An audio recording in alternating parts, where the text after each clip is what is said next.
Okay, Trooper, what can you tell us about the Amber Alert? Absolutely. On May 23rd, 2017, the New York State Police issued a child abduction Amber Alert that occurred in Shady Lane in Linden, New York. Now, this is in regards to a 12-year-old child, Mackenzie Wilson, that was taken by Joshua Monette, 18 years old, and John Harvey, 16 years old.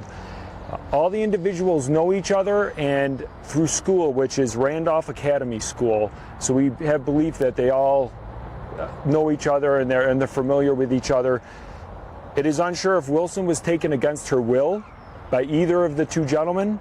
Due to their age difference of Monette and Wilson and the fact that there is possibly two handguns involved and that Wilson may not be able to leave on her own free will, that is why the New York State Police activated the Amber Alert.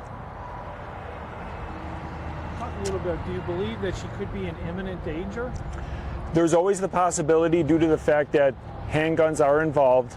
There is a significant age difference between 18 and 12 that we cannot rule out the possibility that she could be in harm's way.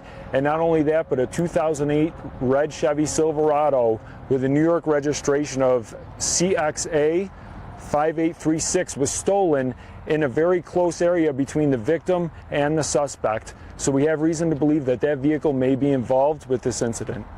Talk about when the Amber Alert goes into effect, what does that allow you to do as far as tracking down this individual and the suspects? Absolutely. One, everyone should have got a notice on their cell phones today. So anyone, anywhere will get that information with the vehicle information, and not only that, but the victim and the suspect information if they're seeing it even at McDonald's, a gas station, anywhere.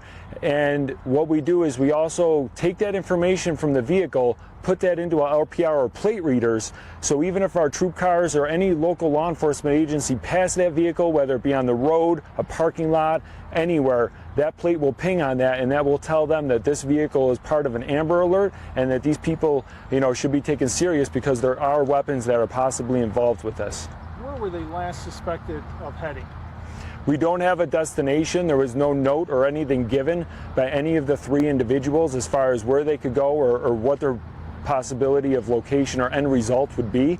So at this time, that's why it's an Amber Alert as well. We put that out for the whole state, and working with our best tip, which is the public, we hope to locate and bring these people in as soon as we can. They are kind of close to Pennsylvania, so does Pennsylvania State Police, do they come on board to help with this too? Absolutely. Other states are notified Amber Alerts around us, so PA will be fully aware. If they try to go through a toll booth or something like that, that's something we could also use against them basically going through toll booths. And if you can read us the description of the young girl and the suspects, what people should be looking for here, if you don't mind? Absolutely. Mackenzie Wilson is 12 years old. She's female. She's white. She has blonde hair. She's about 5'6", blue eyes, and 100 pounds. Now, she's our victim. She's the youngest. This is the reason why we did an Amber Alert.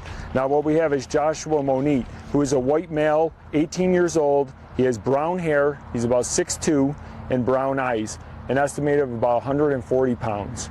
And then we have a friend of both of them, which is John Harvey, who is a 16-year-old male, white, and it looks brown or possibly black hair.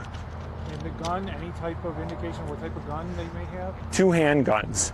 We don't believe that either gun is a long gun, but two handguns may be involved in this. We're not going to release the caliber and makes at this time.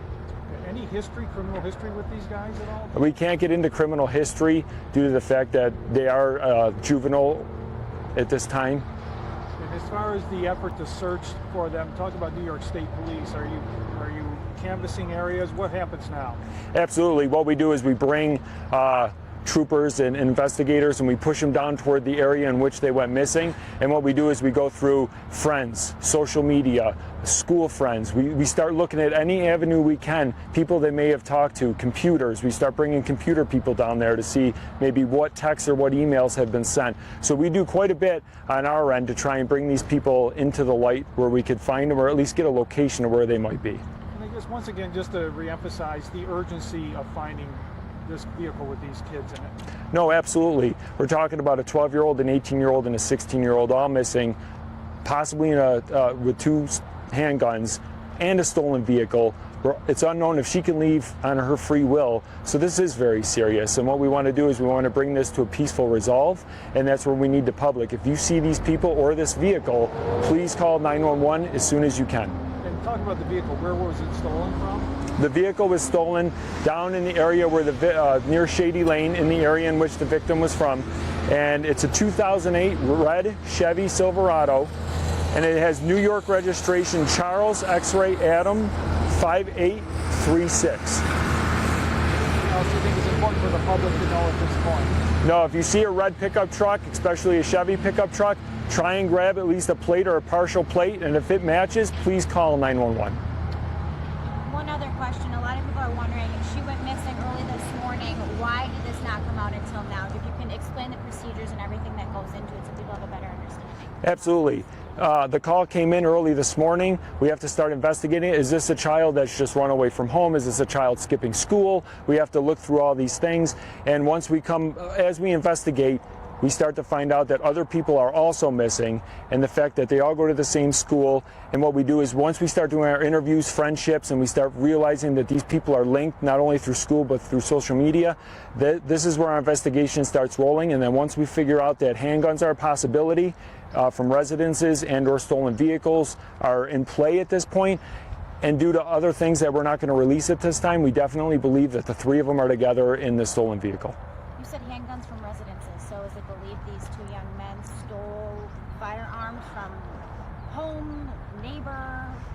Well, none of them are old enough to possess a pistol or a firearm. Okay. So they got it for somewhere illegally. So that's what we're saying, yes. That there's a possibility that none of them legally possess a handgun. But maybe from like a home or a neighbor's house, like... We're not going to give that information out, but we definitely believe that the handguns they have are not registered to them. Talk about anybody who may see them as far as like intervening on their own. Is there caution for going up to the car and trying to get involved? Thank you, that's a great. Do not take matters into your own hands if you see them at a gas pump or anywhere. If you see that vehicle stopped, they're out of it. Do not take matters into your own hands. Call 911. Let the authorities jump into action and take care of that. It is very dangerous to approach. You don't know the mindset of these kids and where they're at and what they want to do. So please don't take matters into your own hands.